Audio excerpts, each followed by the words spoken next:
la razón por qué la humanidad necesita una salvación. Porque aquí Pablo habla desde la creación, la necesidad que tiene el ser humano. Y la vez pasada estuvimos cubriendo causas y efectos, ¿verdad? Mayormente ese era el tema. La vez pasada hay cosas que causan los problemas y el efecto es la maldición que viene por causa de los problemas. Y el problema número uno, lo verás aquí en este capítulo, lo voy resumiendo, ¿verdad? La causa que se presenta 3 veces, una vez tras otra, es que el hombre no sabía, no tenía un buen concepto de Dios desde el principio. El hombre se rebeló, ya una vez caído en el pecado, el hombre iba más y más lejos de Dios y su primer problema era esto, que no estimaba a Dios, no le podía apreciar. Y el efecto fue de que dice que Dios, no el hombre sino Dios, les entregó a pasiones de toda clase, ¿verdad? En otras palabras, Dios abandonó al hombre a los deseos de su propio corazón. Dios ya no le puso freno, le entregó a las pasiones perversas, y bueno, aquí explica algunas de las cosas más perversas, ¿verdad? No lo vamos a cubrir otra vez, quizás sí, lo vamos a leer las 3 veces que vemos la causa y el efecto. Entonces, yo creo nos equivocamos un poco pensando de que Dios nos maldiza y juzga la humanidad por la perversidad. Quizás no es eso, ¿verdad? Sino la misma perversidad es la maldición. Es el mismo pecado que es la maldición que ha venido sobre la humanidad. Vamos a verlo rápidamente, porque esa es una buena cosa de guardar en el corazón.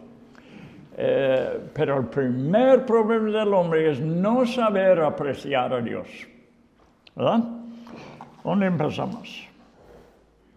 Versículo 19. Porque lo que de Dios se conoce les es manifiesto. Dios se manifiesta. No vaya a decir nadie que Dios no se manifestó. Todo lo que tiene que hacer es abrir los ojos y verá a Dios en todos lados. El hombre se ha endurecido contra Dios, no lo quiere reconocer. Es por el corazón caído que tiene, que está en rebeldía contra Dios y va corriendo más y más lejos de Dios. Si Dios dejaría al hombre hacer lo que quiera, eso es lo que haría. El resto de su vida correr más y más lejos de Dios. Dios en su misericordia, en su benignidad, se mete en las vidas de las personas y les atrae. Dijo Jesús, nadie puede venir a mí a menos que sea atraído del Padre. ¿Por qué? Porque si no, vamos lejos, vamos más y más lejos. Siempre debemos saber eso. En cuanto de nosotros mismos, esa es la verdad. No nos acercamos a Dios, nunca. Nunca ha hecho un hombre y nunca lo hará. Él es atraído. Y por la gran atracción que le hace el Padre, el hombre se acerca. Es lo que ha pasado con cada uno. Todos tenemos la misma el mismo testimonio en este sentido. Nadie vaya a decirme, yo me acerqué, yo quise a Dios.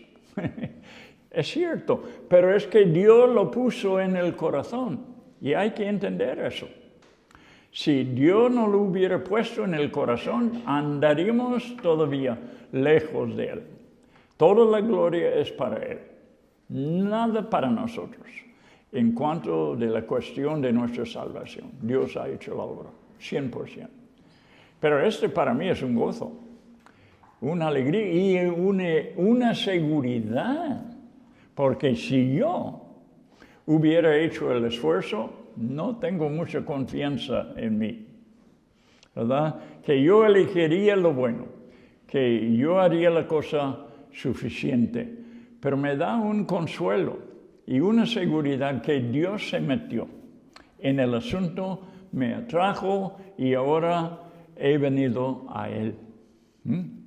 Y la gloria sea para Él y también un gozo de que Dios nos interesa. O sea, a Dios le importaba a nosotros, ¿verdad? Que Él hizo tanto esfuerzo. Bueno, podemos empezar con la cruz, ¿verdad? Para ver las intenciones buenas de Dios, de amar, de salvar. Esto empezó hace 2000 años. Pero en cada una de nuestras vidas individuales, Dios nos amó personalmente y se metió en nuestras vidas. ¿Qué mejor puede ser? Si un hombre bueno lo hiciera, puede ser que lo haga, pero fíjate, el Dios omnipotente, el creador de los cielos y la tierra, se interesó con nosotros. De modo que nos atrajo hacia Él. Bueno, ese no es el tema, ¿verdad? Hay que ver aquí. El hombre ha rechazado a Dios. Ese es el problema. Porque lo que de Dios se conoce les es manifiesto, pues Dios se lo manifestó. Dios es visible, se manifiesta. ¿Qué quiere decir? La palabra manifestar se puede ilustrar cuando se enciende allí la luz, ¿verdad? Y se brilla aquí. Esta es una manifestación de luz. Dios se ha manifestado a nosotros por medio de las cosas que Él hizo. Dios está en ello. Y si tuviéramos un poco de sentido común, pudiéramos verlo. No es difícil ver a Dios en toda la creación. Si uno lo estudia un poco, si escucha algo, si ve una película, de algo de la naturaleza, se admira de lo que es la creación de Dios, la inteligencia involucrado en toda la creación. No hay nada sencillo en la creación. Todo es una obra complicada que ningún hombre lo hubiera podido hacer. Y intentar de creer que se hizo solo, para mí, ese es el problema básico para mí en la teoría de la evolución. No hay que debatir nada más. El primer principio de la teoría de la evolución, ¿qué es? Que todo lo que tenemos aquí se hizo de nada. Ya deja de debatir, ya no hay cosa que... Eso es una tontería. Alguien tenía que hacer lo que existe. Una inteligencia tenía que hacer cosas inteligentes. Y una célula humana es suficiente prueba de que fue hecho por una inteligencia. Lo dijo David, ¿no? Yo soy maravilloso y misteriosamente hecho. Bien, bueno, ¿cómo es que yo me distraigo siempre?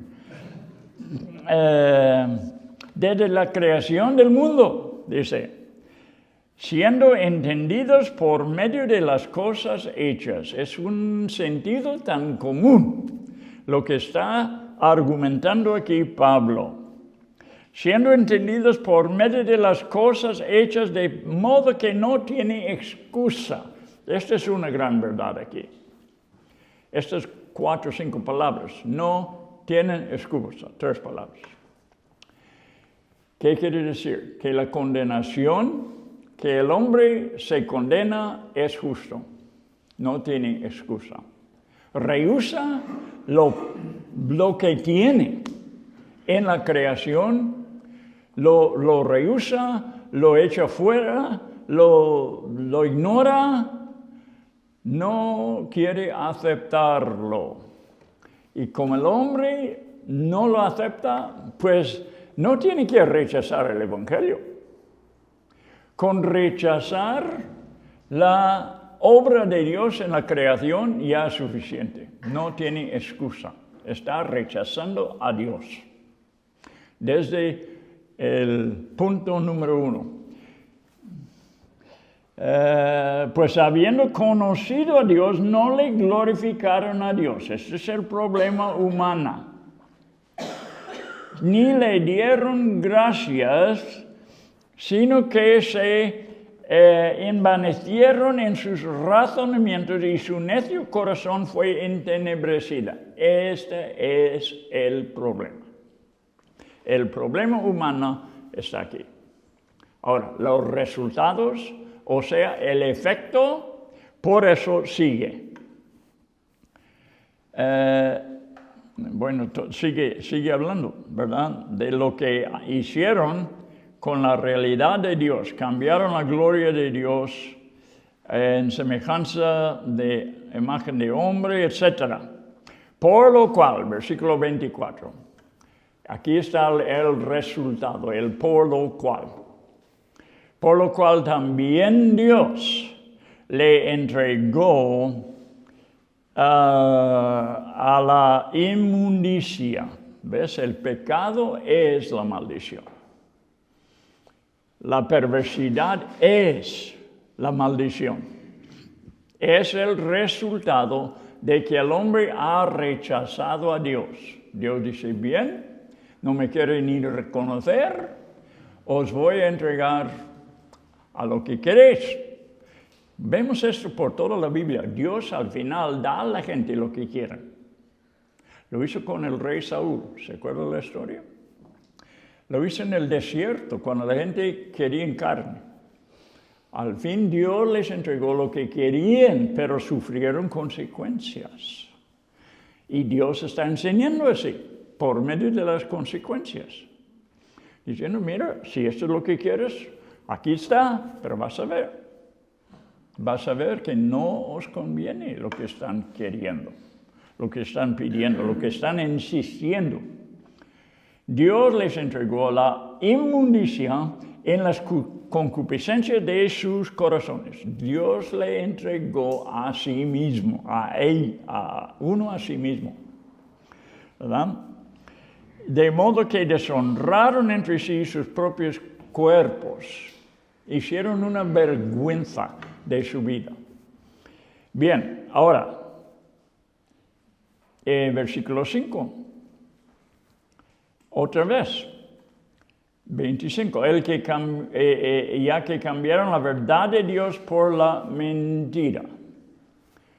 Otra vez, rechazan la verdad de Dios. Hacen de Dios una mentira, algo que no es. Honrando y dando culto a las criaturas antes que al Creador, el cual es bendito por los siglos. Amén, dice Pablo. Allí ensalzando a ese Dios que el mundo está rechazando. Y versículo 26, mire las 2 palabras. Empieza por esto.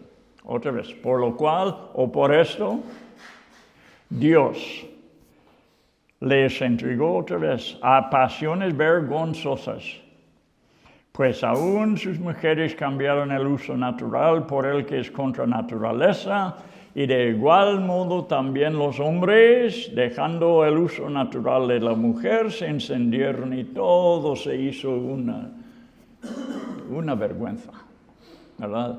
Quizás es la mejor palabra de usar. El hombre se entregó a todo lo que le da vergüenza. Le aceptó como su modo de vivir, una vida vergonzosa. 28. Esta es la última vez. Y como ellos no aprobaron tener en cuenta a Dios, otra vez, ¿ves? Rechazan a Dios. Este es el pecado humano. Dios los entregó a una mente reprobada para hacer cosas que no convienen. Este es el resultado natural que va a caer el hombre si rechaza a Dios. Entonces el gran pecado es rechazar a Dios. Bueno, ¿qué es el primer mandamiento? El más grande mandamiento. Amarás al Señor tu Dios, ¿verdad? Al rechazarlo, al no hacerlo, es lo peor. Si es el gran mandamiento, la gran desobediencia a este mandamiento es lo peor de todo. ¿Ves? Bueno, esto dice Pablo en capítulo 1, es el problema humano y el resultado del problema es lo que vemos en el mundo hoy en día. Y dice, y esto es muy importante, él dice, no tienen excusa. Yo me acuerdo de un hombre que había enseñado muchas veces en el libro de Romanos. Lo había dado un curso en ese libro y muy bueno es que tengamos un curso de este libro. Como digo, es básico para nosotros. Y la primera vez que lo conocí, visitó en mi casa en Alemania y le digo, empezaba a hablar de Romanos y entonces me pregunta, dice, Luel, ¿cómo ves tú? ¿Qué va a pasar con el hombre que no escucha el Evangelio? Que no ha tenido oportunidad de creer en el Evangelio. ¿Se va a perder? Y le contesté, según entiendo yo, la Biblia sí, se pierde. Porque en Romanos 1 dice, no tiene excusa. Nadie tiene excusa. Entonces él me dijo que había pasado el examen. ¿Y cuál era la respuesta que estaba buscando? Es necesario creerlo para poder estudiar el resto del libro. Si no creemos eso, no tenemos por qué hablar de la salvación. El hombre está perdido y no hay un rescate entre la humanidad en este mundo para el hombre. Está en un caso imposible, que era tan imposible que Dios se hizo hombre para resolverlo. Y en la cruz de Cristo hay una resolución, hay un, ¿qué es la palabra? Remedio para esa situación imposible de la humanidad. Bueno, pero primeramente teníamos que ver eso. Luego el segundo capítulo es interesante, porque también trata con el pecador, trata con la situación. Pero ¿sabe la diferencia entre 1 y 2? 1 está hablando de la población en general. El segundo capítulo se trata de la condición del religioso. Divide los pecadores en 2 grupos. Los que no saben y son rebeldes y los que saben y son rebeldes. Y nos enseña que los 2 son pecadores. Y ahora vamos a entrar en la segunda, ¿verdad? Porque esta es la resolución humana. La resolución humana para su condición, que es la religión. Se mete en la religión intentando de salvarse. Lo veremos por todo este capítulo. Y lo que Pablo está usando como un ejemplo, y es un buen ejemplo, son los judíos. Pero nosotros no tenemos que pensar solamente en los judíos, sino en cualquier idea religiosa.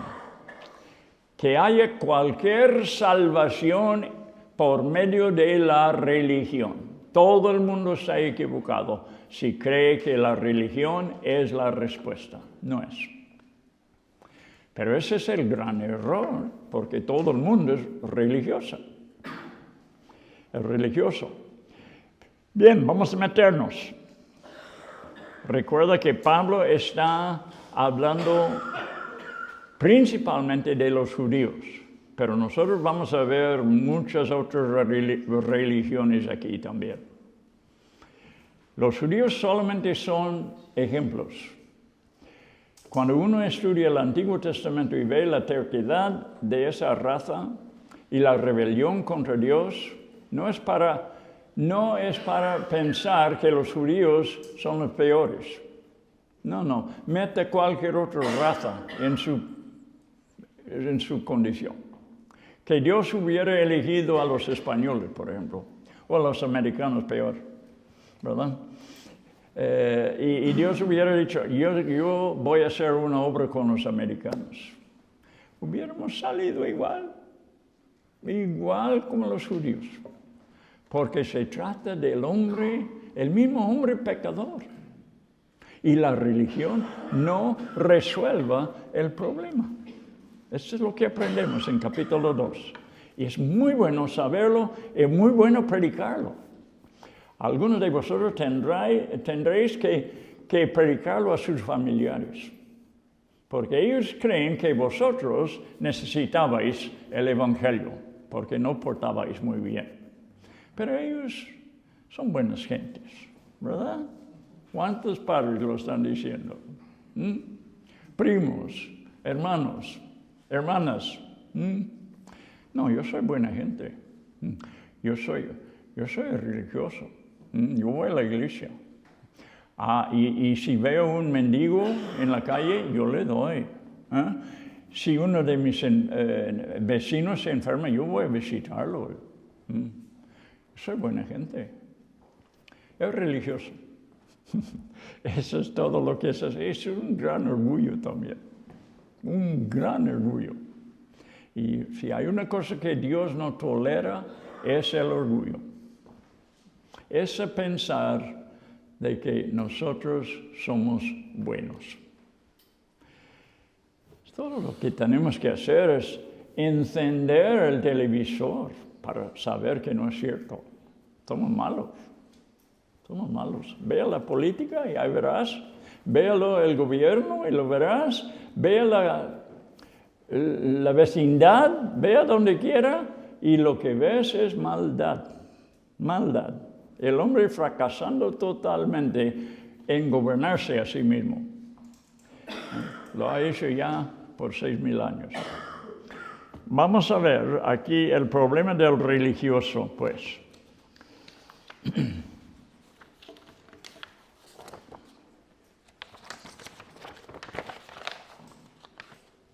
Pecados religiosos es lo que vamos a tratar. El capítulo 2 se trata de la persona religiosa.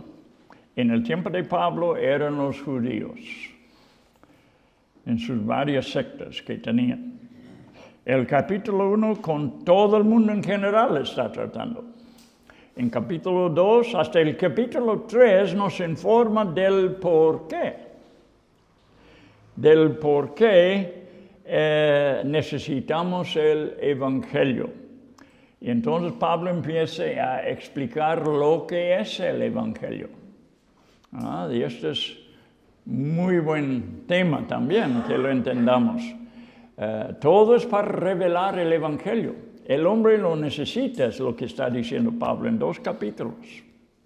El hombre lo necesita porque es así. Y no hay como Pablo para escribir capítulo 2, porque él era uno de ellos. Este era su pasado, su trasfondo. Pero todo el libro es para revelar lo que es el Evangelio y la necesidad del Evangelio, el camino de la salvación. Por eso es tan valioso este libro de Romanos para el cristiano, para todos los cristianos. Quizás es el libro más importante para nosotros como cristianos, ¿verdad? De informarnos lo que es el Evangelio. Lo hace magníficamente Pablo. Es una enseñanza a la iglesia, empezando con la necesidad humana, como hemos dicho, debido a su culpabilidad delante de Dios. Ahora, versículo 1. El judío diría amén a todo lo que Pablo dice en capítulo 1. Sí, es así, Pablo. Es así, la gente es mala. Solamente nosotros no. Somos la excepción. Nosotros somos buenos. ¿No ves cómo Dios se metió en nuestro caso? Desde el principio con Abraham. Somos hijos de Abraham, hombre. Nosotros cada séptimo día, cada sábado, vamos a la sinagoga. Y no fallamos. Cumplimos perfectamente bien con todas las leyes. Bueno, lo vimos, como Jesús le dijo, vosotros diezmáis, ¿verdad? Todas las cosas, aún las semillas pequeñas. Lo diezmaba, pero ¿qué dijo? Habéis olvidado de las cosas más importantes. El amor, por ejemplo. Lo pusieron a un lado. Eran igual de culpables. Diría amén a todo lo que dice Pablo en capítulo 1. Pero tomándose como la excepción a esta regla. No, nosotros somos los que tenemos la ley, además. Dios nos ha entregado la ley. Somos un pueblo privilegiado. Sí, bueno, Dios está en toda nuestra historia. Y por eso, nosotros no nos metemos con eso de capítulo 1. No bajemos, literalmente, no se bajaron a ese nivel. No quisieron tener comunión con ellos. Era contra su ley entrar en una casa. Y si le hubiera tocado a uno de esos pecadores en la calle, tuviera que ir a la casa a lavar pronto. Porque no se metían con los pecadores. Lo que Pablo está diciendo, sois iguales. Capítulo 2 lo comprueba. Es el argumento contra el religioso. Bien. El religioso se pone en el sitio del juez. Él juzga las cosas. Vamos a ver. Por lo cual, eres inexcusable, oh hombre, quien quiera que seas tú que juzgas. Pues en lo que juzgas a otro, te condenas a ti mismo, porque tú que juzgas, haces lo mismo. Ahora, para que ellos realicen esto, tenía que venir Jesús del cielo para enseñarlos. Claro, no mataba. Pero Jesús, ¿qué enseña? Has oído lo que fue dicho de los antiguos, ¿verdad? De los ancianos. No matarás, mas yo os digo. Y le culpaba a cada uno que lo escuchaba de haber tenido enojos, de haber tenido odio. Dice, eres igual. Si hubiera oportunidad, tú lo matarías. Porque odias. Y el odio es prueba de que tú eres capaz de matar. Quizás no matas, quizás nunca matas, pero tener odio te inculpa de haber matado según Jesús. Por eso está diciendo Pablo aquí, tú haces lo mismo, quizás no de la misma forma, quizás de una forma que puedes justificar, pero haces lo mismo. ¿Quién eres tú que juzgas? Nosotros nos estamos en el asiento del juez. Por favor, no tomes esa responsabilidad, no te pertenece. Porque hay uno solo que es justo y que sabe justamente juzgar las cosas. Y este es Dios. Nosotros aún, cristianos ya, podemos ver muchas cosas que agrada a Dios y lo que no le agrada, pero no creo que somos capaces todavía de sentarnos en el sitio del juez a juzgar las cosas. Somos injustos. Somos justificados, esto es bueno. Pero en cuanto de nuestro juicio, somos imperfectos, quizás esa es la palabra. Somos imperfectos, no somos capaces de juzgar una situación. Y esto era el problema con los judíos, ellos juzgaban a todo el mundo. Y ya te digo, diría amén a todo lo que Pablo dijo en capítulo 1. Pero aquí está diciendo, pero mira, estoy hablando a ti también, dice el judío. A veces uno tiene que decirlo. Está predicando y todos están diciendo amén, y de repente uno tiene que decir, pero estoy hablando de vosotros.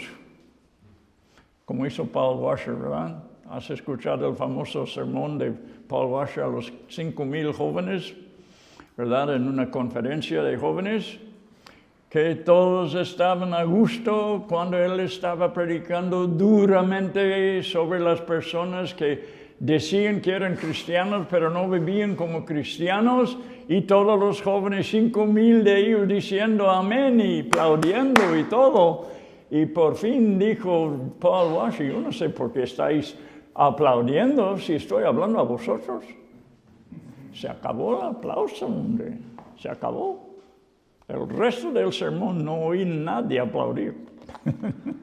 Y era bueno, era bueno. Cuando estamos en el asiento del juez, es necesario bajarnos. No debemos estar ahí. Eso es lo que Pablo está haciendo aquí. Los está bajando de su sitio de juez. Tú que juzgas, tú haces lo mismo. Parece que Paul Washer fue nombrado por este apóstol, ¿verdad? Es el intento de hacer a otro más culpable que ti. Un intento de hacer que otros sean más culpables, así nos miramos mejor. No miramos a nosotros mismos como tan malos. O es una forma de justificarnos. Justificar es un gran pecado. Spurgeon dijo, si alguien habla una falsedad contra ti, y que Dios me ayuda, porque necesito aprender lo que él dijo. Pero él dijo, si una persona te acusa falsamente, no te enfadas. Reconoces que tú eres peor que lo que él dice. Quizás no en el mismo sentido, quizás es falso lo que dice, pero no hay por qué argumentar, porque en muchas otras cosas somos peor que esa persona piensa que somos. Y si nosotros nos conocemos, yo creo cada uno de nosotros tuviéramos que decir lo mismo. Buena cosa lo que dijo Spurgeon. No te enfades, eres peor que él piensa. Bueno, esas son lecciones cristianas. Eso es lo que aprendemos en el camino de Dios. Nunca podemos justificarnos.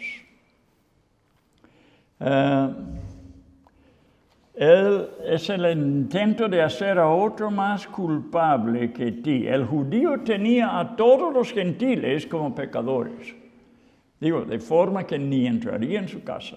Si les tocara, por accidente, tuviera que lavarse, para no contaminarse con ellos. Tú practicas, dice Pablo, lo mismo. Pero en los ojos de Dios, y eso está diciendo Pablo, está hablando de la verdad aquí. Y la verdad solamente podemos enfrentar en la presencia de Dios. En la presencia de Dios somos iguales. En la presencia de Él que sabe juzgar, somos iguales. Tú practicas lo mismo, está diciendo Pablo.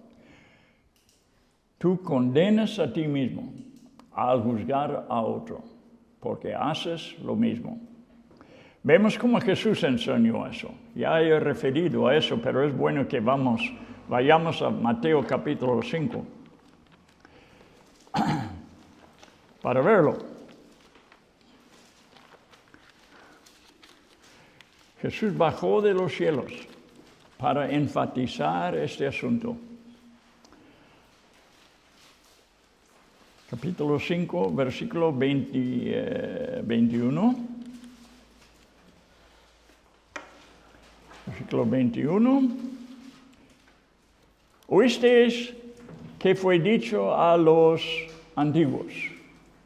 Está escrito en la ley, son los 10 mandamientos. No matarás. Uno de los mandamientos, ¿verdad? Y cualquiera que mate será culpable de juicio. Será ante el trono de Dios pronunciado culpable. No cabe duda, todos lo creían. Pero sigue hablando. Pero yo os digo, esta es la palabra de Dios hecho carne. Y Él proclama la verdad también. Pero yo os digo que cualquiera que se enoje contra su hermano será culpable de juicio también. Estaríamos de pie delante de Dios y Él señalara el dedo y diría culpable, porque tú te enojaste con tu hermano. ¿Lo hemos hecho? No voy a pedir que levante la mano si hayas matado o no, ¿verdad? No lo vamos a hacer. Quizás haya alguno por eso. Pero pudiera preguntar, ¿nos hemos enojado? Bueno, yo sería el primero a levantar la mano. He enojado. Y he tomado aún más pasos en la dirección del homicidio. Cualquiera que se enoja contra su hermano será culpable de juicio, y cualquier que diga necio a su hermano, tonto, ¿verdad?, será culpable ante el concilio, y cualquiera que le diga fatuo quedará expuesto al infierno de fuego. En otras palabras, despreciando al otro, empezando con enojarse con él. Luego, llamándole nombres, ¿verdad? Insultos.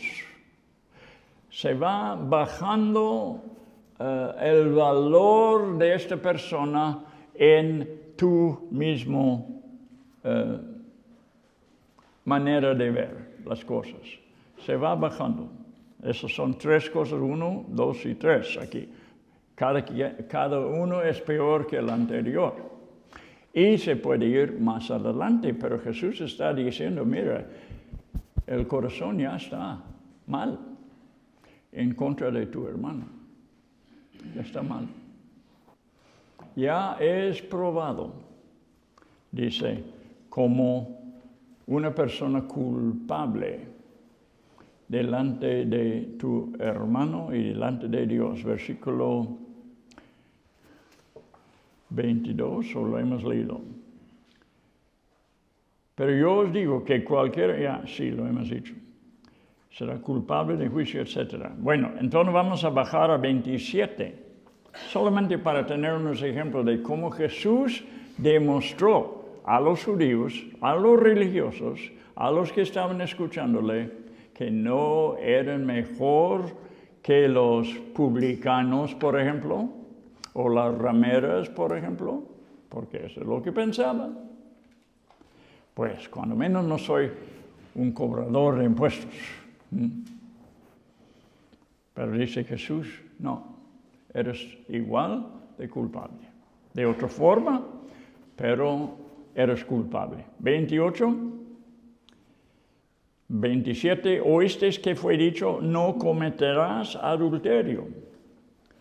Pero yo os digo que cualquiera que mira a una mujer para codiciarla ya adulteró con ella en su corazón. Y todo el mundo escuchándole tenía que decir lo he hecho.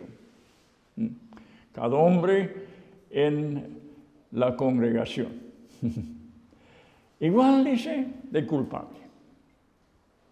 Igual, claro, no lo han llevado a ese grado de actualmente cometerlo, pero ya lo tenía en el corazón. La posibilidad estaba. Eso es lo que pienso yo. Cuando nosotros usamos la palabra pecador, si tú llamas a otra persona pecador, lo está incluyendo todo lo que puede ser el pecado. Es el insulto más grande que puede dar a una persona, llamarle un pecador. Quizás nos hemos acostumbrado a la palabra, ¿verdad? Pero en realidad estamos diciendo, somos capaces de todos los pecados que se ha cometido. Somos capaces, dando la oportunidad, dando la ocasión apropiada, dando las posibilidades, pues, las condiciones apropiadas, nosotros somos capaces de lo peor. Y estoy hablando de enojo, por ejemplo, de odio. Ya te digo, estuve escuchando, no pude librarme, estuve escuchando de una entrevista que hicieron con unos niños. La chica tenía 15 años, anoche estuve viéndolo, o era anteanoche.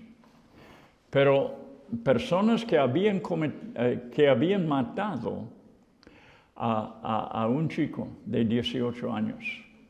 Uno le tiró, pero los dos fueron acusados de homicidio premeditado. Porque la chica le llamó por teléfono, quería decir que yo quisiera hablar contigo. Él vino. Y otro, ya que tuvo la oportunidad, le mata. Una pistola. Creo que eran 5 involucrados, todos culpables de homicidio premeditado. Uno solamente tiró, pero los demás cooperaban con él. Y pensé en eso y digo, bueno, yo no entiendo tanto odio, quizás por ser cristiano, ¿verdad? Pero digo, como seres humanos, como personas nacidos en pecado,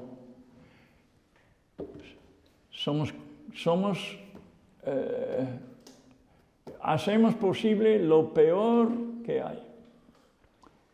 El peor pecado que existe, somos capaces para cometerlo, dando las oportunidades, dando las cosas también negativas en nuestras vidas, las influencias Muchas cosas se meten en ese asunto. Yo pensé en los padres de estos chicos, por ejemplo.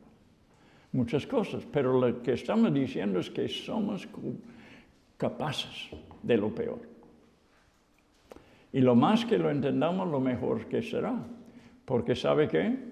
Apreciaremos la gracia más que nunca. Apreciaremos el sacrificio de Cristo. Y gracias a Dios somos transformados. Si es que somos transformados. Y llegaremos a eso, ¿verdad? Pero bueno, adelante, versículo... ya estoy en Mateo, ¿verdad? Versículo 2. Mas sabemos que el juicio de Dios contra los que practican tales cosas es según verdad. O sea, lo que Dios sabe y lo que Dios hace es una verdad inerrante. Es 100% verdad. La manera en que Dios vea las cosas es perfectamente verdadero. Y eso es lo que Pablo está diciendo aquí. En los ojos de Dios, el juicio de Dios contra los que practican tales cosas es según verdad, es verdadero. Así que está diciendo estas cosas sobre el punto de vista de Dios, no sobre nuestro punto de vista. Es un perfecto juicio lo que hace Dios. Él ve las cosas y completamente bien, como son. Él los ve así. Así que nosotros no sabemos juzgar, porque en algunos casos diríamos, no, eso no es tan malo, o eso sí es muy malo. No sabemos juzgar. Dios es el juez. Pero Dios determina lo que es verdadero juicio. Siempre. Dios no tiene doble estándar. Un estándar para ti, otro para otra persona. No, nunca. Dios ve todas las cosas igual en cuanto de quien sea. En cuanto de quien sea. Lo tenemos en la parábola del hijo pródigo. Aquí está un buen ejemplo. La parábola del hijo pródigo. Mira, el hijo pródigo cabe en capítulo 1. Pero hay otro ahí, enfadado, ¿se acuerdan? Que tú puedes meter aquí en capítulo 2. Juzgando a su hermano menor, viéndolo como muy malo. Y yo, mira, yo fiel a mi padre, lo he estimado, lo he hecho todo lo que él dice, yo le he estado aquí, fiel sirviéndole, pero no se meta a la fiesta que hace su padre. Porque su padre está feliz, de forma que tiene que expresarlo, porque el hijo pródigo ha vuelto. No se mete el hermano mayor. Y nosotros diríamos, bueno, él cuando menos es bueno. No es bueno, es igual de pecador. Es igual de pecador como el otro. Si reconociera su pecado, pudiera entrar y gozarse de igual manera y experimentar lo mismo que está experimentando su hermano, pero mientras que esté con esa actitud superior, no experimenta nada. No experimenta nada. Pudiera, pero no lo va a hacer, nunca. A menos que se arrepienta de ser igual de pecador que su hermano. Es otra elección, lo mismo. ¿Sabe que esa parábola no fue dicho a los malos, a los hijos pródigos? ¿Qué ocasionó esa parábola? ¿Sabe con quién estaba hablando Jesús? Con los fariseos, con los sacerdotes. Él les quería enseñar que eran hermanos mayores, igual de culpables que su hermano pródigo. Porque es 100% cierto. Él juzgó a su hermano. Igual que esto aquí en capítulo 2. ¿Tú qué juzgas? Este es el significado de la parábola del hijo pródigo. Que el hermano mayor era igual de culpable como el hijo pródigo. Y Jesús quiso que los religiosos lo entendieran. Fue para ellos la parábola.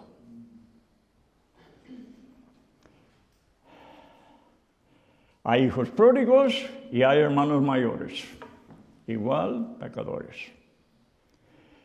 Quizás los del Espíritu, los pecados del Espíritu hacen más daño. Como hay hijos pródigos y hermanos mayores, también hay pecados de la carne y pecados del Espíritu. Y entre los dos, los pecados del Espíritu hacen más daño todavía que los pecados carnales. Vamos a estudiar eso un poco. Gálatas 5.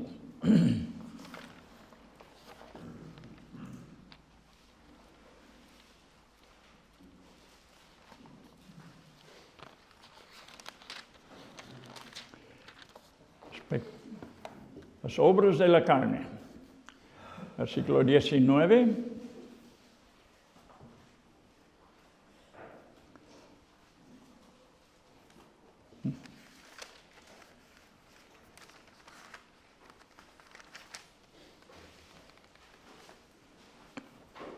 Manifiestas son las obras de la carne, que son. Y aquí hay una mezcla de pecados de la carne y pecados del espíritu. Pecados interiores, pecados del corazón, comparando o no comparando, pero mezclándose porque son iguales con los pecados invisibles, los pecados del corazón, los pecados interiores. Vamos a ver, 19. Manifiestas son las obras de la carne, que son adulterio de la carne, fornicación de la carne, inmundicia de la carne, lascivia de la carne, idolatría de la carne, hechicerías del diablo. No solamente de la carne, sino que muy metido en las cosas diabólicas. Adelante, pero ahora enemistades. Enemistades, algo que a veces puede ocurrir y nadie se da cuenta. Estoy acordándome de dos personas que yo sabía, que yo conocía. Yo no oigo raras veces quizás que hablaban uno contra el otro, pero fíjate que no entraría en las casas del otro. Uno no entraba en la casa del otro y el otro no entraba en la casa de ella. Había una enemistad ahí. Una enemistad. Quizás pocas gentes se daban cuenta, pero estaba existiendo aquí. Enemistad. Este ya es interior. Una enemistad del corazón, despreciando a otra persona. No tiene que decir nada, pero lo está despreciando. Bien, vamos a ver. Luego, bueno, yo los tengo aquí, la lista de los pecados espirituales. Pleitos, celos. ¿Quién ve el celo, verdad? Iras, contiendas, disensiones, divisiones, envidias, Pecados del espíritu. Cosas interiores que uno puede cometer y están en la misma lista con los pecados carnales. Y yo digo, entre los dos, ¿quién sabe cuál hace lo más daño? ¿El hijo pródigo o el hijo mayor? ¿Cuál era el más malo? Entre los dos. Uno obviamente era malo. Todo el mundo se daba cuenta cómo había hecho con su vida, cómo se había malgastado todo de su padre. Pero quién sabe de él que estaba ahí fielmente guardando las cosas con su padre. ¿Qué cosas tenía en su corazón? Bueno, ya lo vemos contra su hermano. Ya sabemos cómo resultó al final, se descubrió lo que tenía en su corazón y la fiesta no le pertenecía, aunque hubiera podido. Con un poco de arrepentimiento, de humillación, hubiera podido. Pero como no, como despreciaba a su hermano, despreciaba también el corazón de su padre, ¿verdad? Y lo que el padre había hecho, estaba diciendo, tú eres injusto, ¿verdad que no? ¿Verdad que sí? Padre, tú eres injusto, es lo que estaba diciendo. Mira, yo tan bueno que soy, y tú recompensas al que ha estado mal. Esto no es justo. ¿Lo estaba diciendo o no? Dime. ¿Verdad que sí? Estaba diciendo que no eres justo en cómo tú haces las cosas. Haces fiesta por un mal. Y yo, tan bueno que soy, no haces nada para mí. Me ignoras como si no existiera. Por eso no juzgamos. Porque no sabemos, ¿verdad? Cómo el Padre está viendo eso.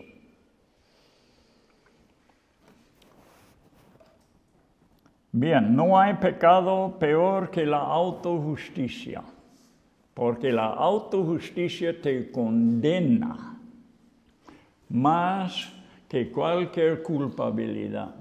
Si tú te justificas,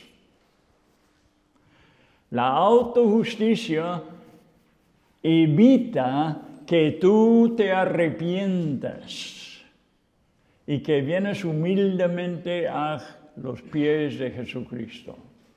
Autojusticia es el peor pecado porque te condena seguramente. Mientras que tú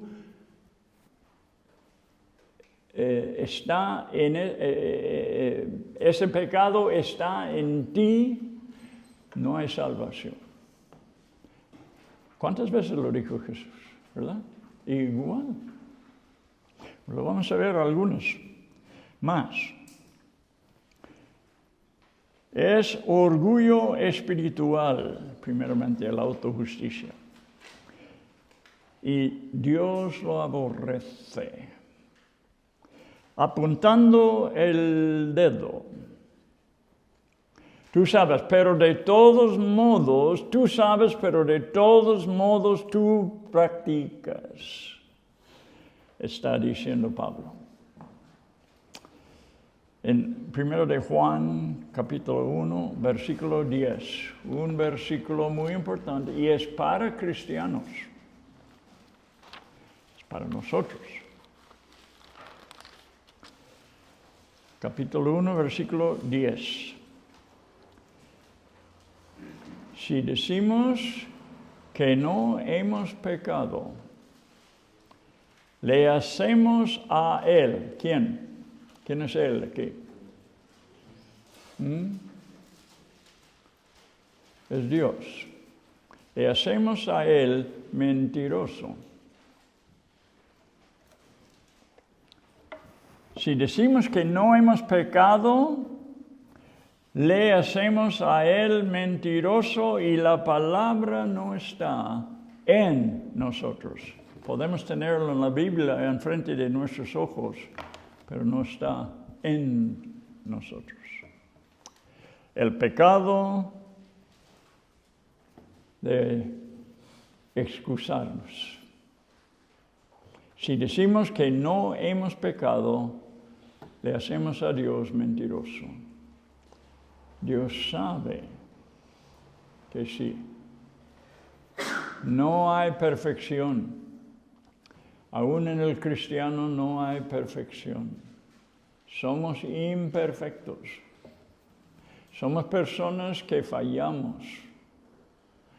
Lo que importa es lo que hacemos cuando fallamos.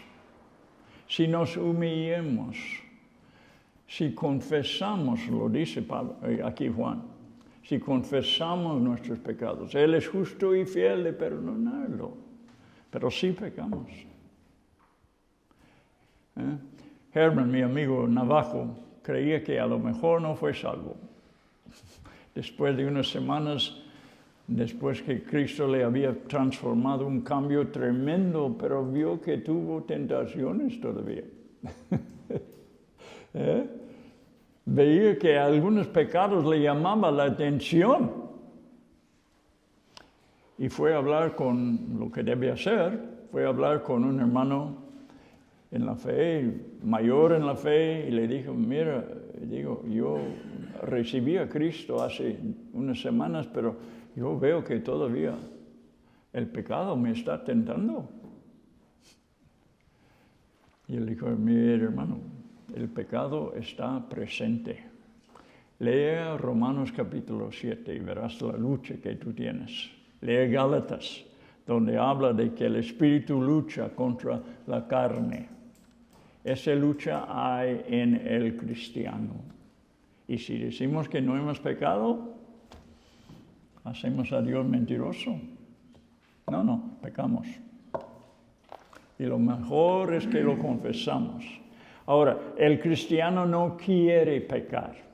Sí es tentado, pero nuestro deseo es vivir una vida sana y limpio delante de Dios. Este es el deseo del corazón, pero todavía la carne está presente. Pablo llamó su cuerpo este vil cuerpo, ¿verdad? Sigue siendo, el cuerpo todavía no ha sido salvado en un sentido. El alma, el espíritu es salvo, pero el cuerpo se va a morir todavía, porque el pago del pecado es la muerte. Un día Dios lo va a resucitar incorruptible, pero el cuerpo ha sido tan manchado del pecado que lo vamos a poner un día en la tierra, ¿verdad? Se va a morir. Pero en el día de la resurrección, el cuerpo será salvo. Así que el pecado está presente con nosotros como cristianos y más que quisiéramos, caímos. Vale. 3, versículo 3.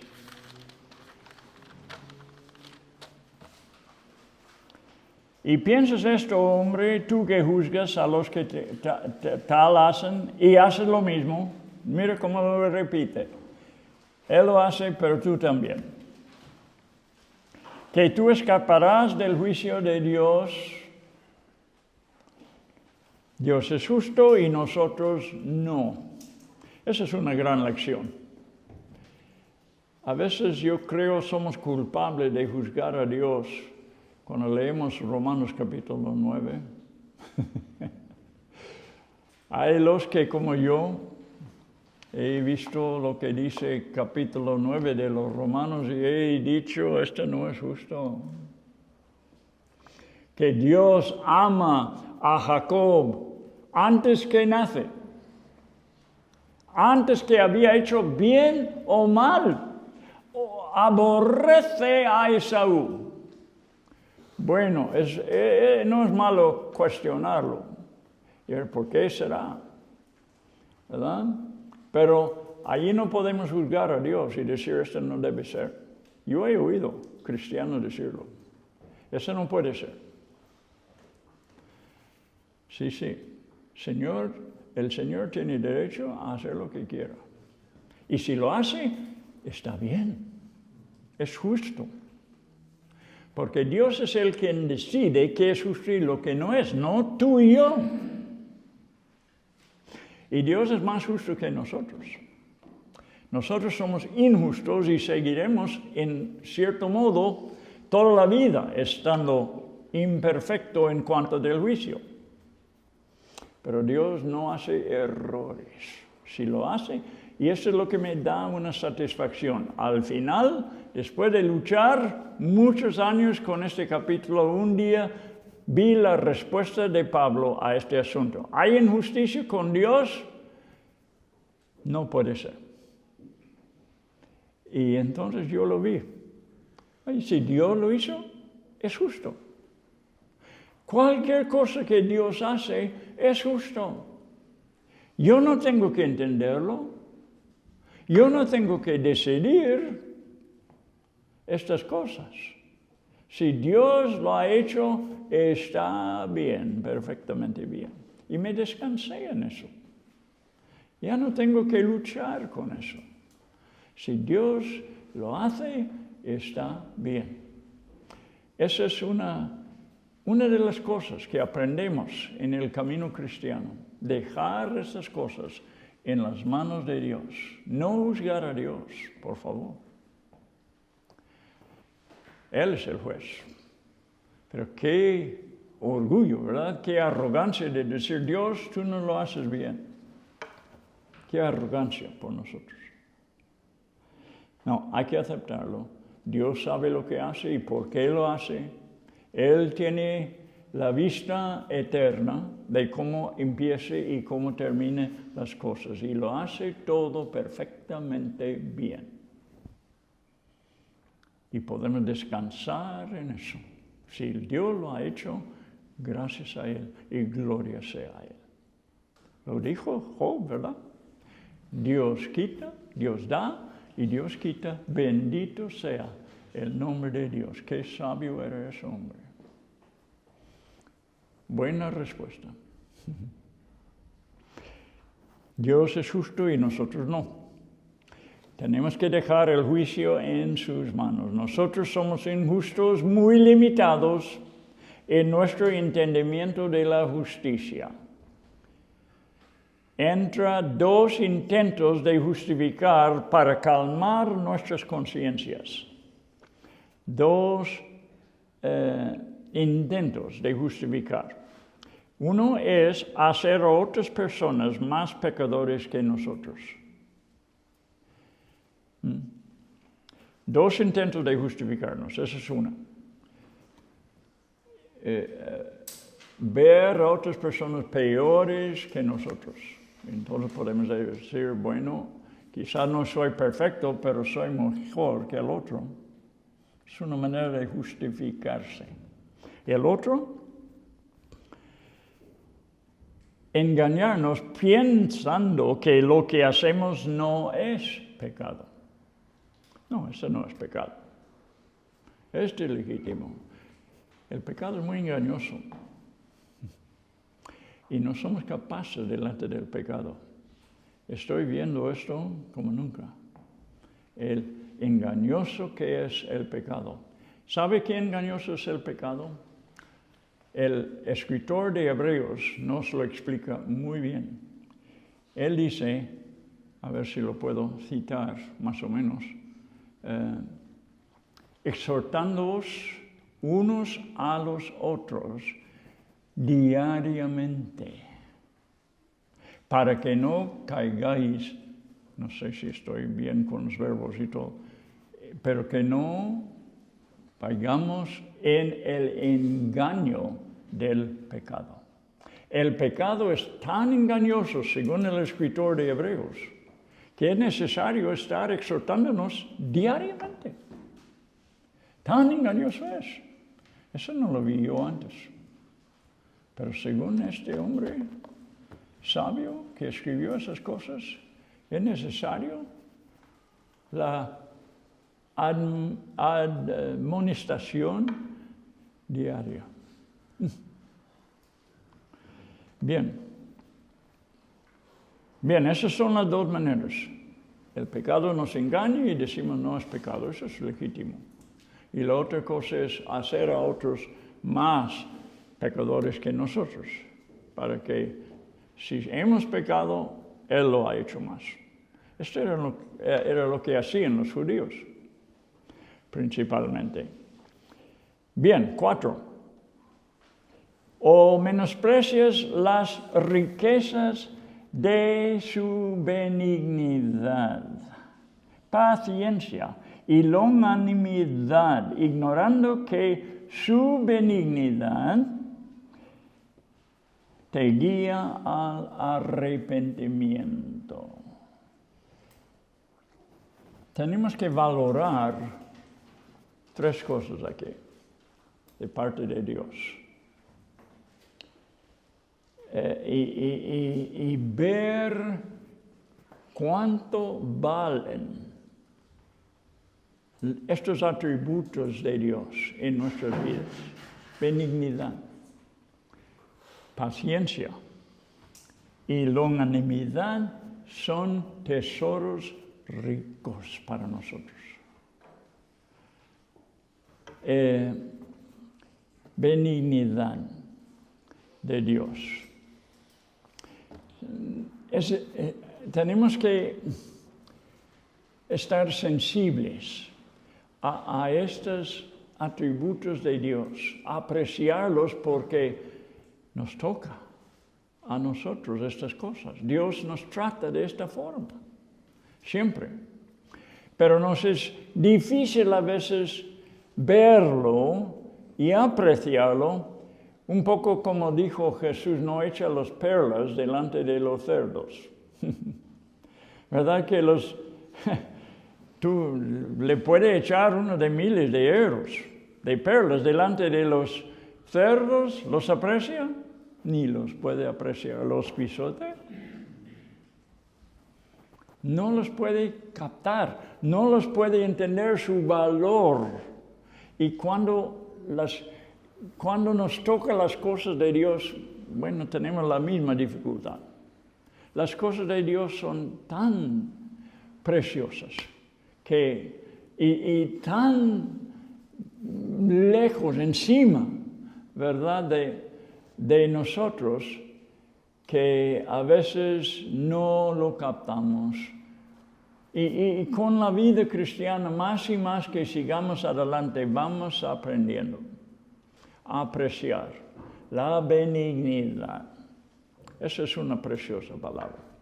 Benignidad. Uno que te trata con benignidad es un amigo, ¿verdad? ¿Y qué más? Paciencia. La paciencia de Dios con nosotros.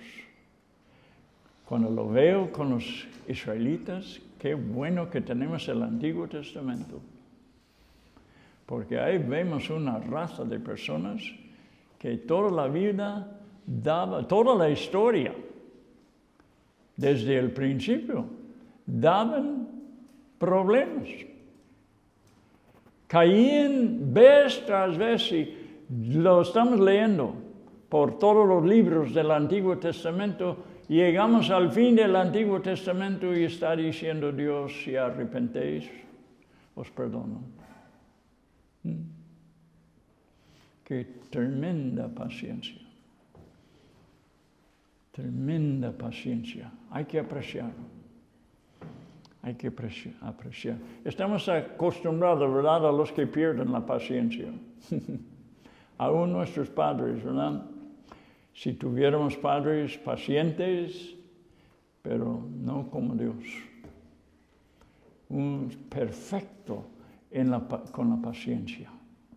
Y longanimidad, me gustó una definición de esta palabra, longanimidad. Alguien lo llamó generosidad de espíritu. Generosidad de espíritu. Me gustó eso, estoy pensando en ello todavía. Como uno generoso con su dinero, con sus posesiones. Así es Dios con nosotros en nuestras muchas imperfecciones, fallos y todo. Dios es generoso con nosotros, no solamente paciente, pero generoso en perdonar, en paciencia, si podemos decirlo, con su benignidad. Son atributos que pertenecen a Dios. Y su manera de tratar con nosotros, y está diciendo Pablo a los judíos, mira, os está tratando Dios así también. Con esa benignidad, con esa paciencia. De modo que, recuerdo lo que dijo el padre al hijo mayor, ¿verdad? Todo lo que tengo es suyo. ¿Qué es eso? Es paciencia, es benignidad, es longanimidad. Tú puedes aprovechar también, pero siempre Dios insiste en el arrepentimiento. Tiene que haber un cambio en esos asuntos. Pero este es lo que es Dios. Las riquezas de Dios es su benignidad, paciencia, longanimidad. Menospreciar las cosas más valiosas es lo que muchas veces hacemos. Ponemos valor en otras cosas, pero pensar y meditar y saber que Dios es generoso en su espíritu hacia nosotros. No estoy hablando tanto de darnos algo, estoy hablando de cómo se trata con nosotros a pesar de nuestras muchas faltas. Dios es generoso. Dios es paciente y Dios, la palabra aquí que usas 2 veces es benignidad.